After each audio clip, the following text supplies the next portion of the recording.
പരിശുദ്ധ ദൈവമാതാവിൻ്റെ വണക്കമാസം 8-ാം തീയതി.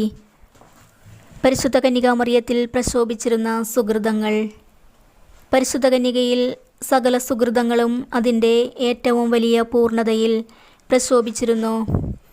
അവളുടെ വിശ്വാസം അജയ്യവും പ്രത്യാശ അചഞ്ചലവും സ്നേഹം ഉജ്ജ്വലവുമായിരുന്നു. ബാല്യകാലത്തിൽ തന്നെ മേരി ഈ സുഹൃതങ്ങൾ ഏറ്റവും തീഷ്ണതയോടുകൂടി അഭ്യസിച്ചിരുന്നു. തന്നിമിത്തം പിന്നീടുള്ള ജീവിതത്തിൽ അതുല്യമാംവിധം പ്രസ്തുത സുഹൃതങ്ങൾ ദിവ്യജനനി പ്രാവർത്തികമാക്കുന്നത് നാം കാണുന്നു. ഹൗവ കന്യകയായിരിക്കുമ്പോൾ സാത്താനെ വിശ്വസിച്ചതിനാൽ അനുസരണരാഹിത്യവും മരണവും ഉത്ഭവിച്ചു. എന്നാൽ പരിശുദ്ധ കന്യകാമറിയം വിശ്വാസത്താലും സന്തോഷത്താലും പൂരിതയായി ഇപ്രകാരം